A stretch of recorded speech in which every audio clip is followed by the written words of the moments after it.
As Harry lashes out, is the US government just not listening?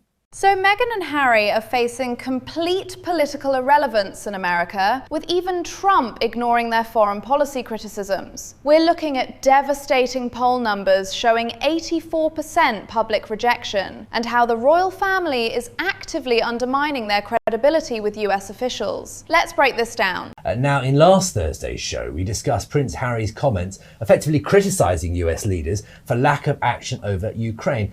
Richard Kate, there hasn't been perhaps as much pushback as you might have expected. You know, this is Harry criticising effectively the Trump administration, who are never shy to push back.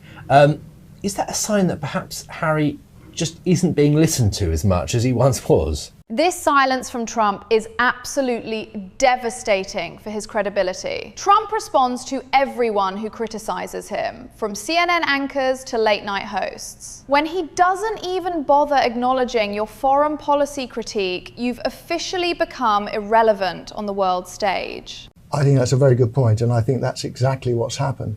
And in fact, we've discovered in the course of our brief stay here so far that British officials have told American senior officials that Harry's view is not the British view. British officials actively telling Americans to ignore him represents a complete institutional rejection. This isn't just losing royal patronages. This is the Foreign Office essentially declaring him persona non grata. That's unprecedented for someone still technically in the line of succession. So Harry can say whatever he likes, as he plainly did in Kyiv last week, where he was very critical of US policy. But that does not represent the policy of His Majesty's government.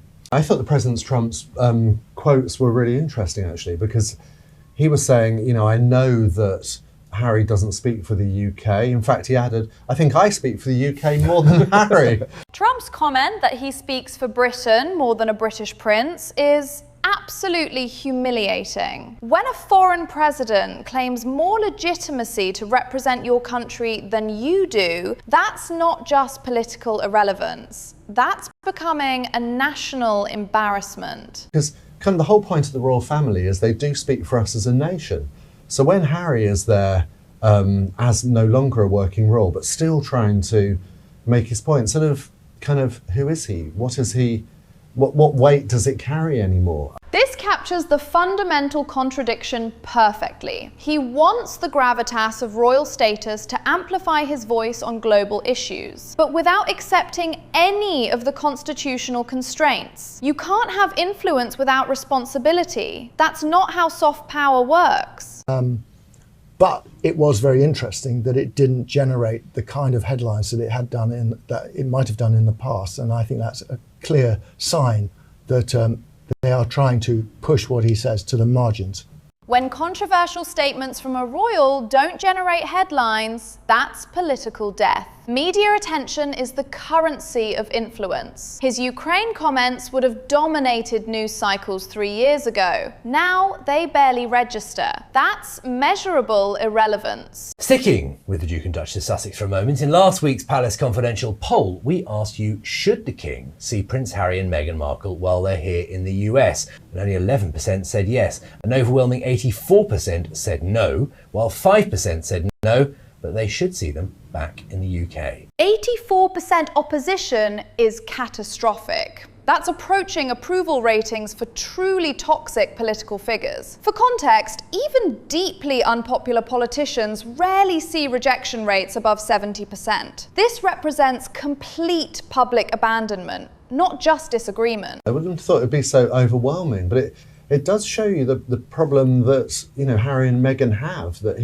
he's gone from being so popular that everyone would care about what he says to being, I don't want to say a pariah, but certainly a hell of a lot less popular than before. Notice how diplomatically he's avoiding the word pariah. But the data speaks for itself. When 84% of people oppose basic family meetings, you've crossed from unpopular into genuinely toxic territory. That's radioactive level public rejection. No mention of Prince Harry or the former Prince Andrew or Jeffrey Epstein. Being grouped with Andrew and Epstein associates shows how toxic the brand has become. These are figures the royal family actively distances itself from for obvious reasons. That's the company he's now keeping in royal circles. I mean, that was a set-piece event.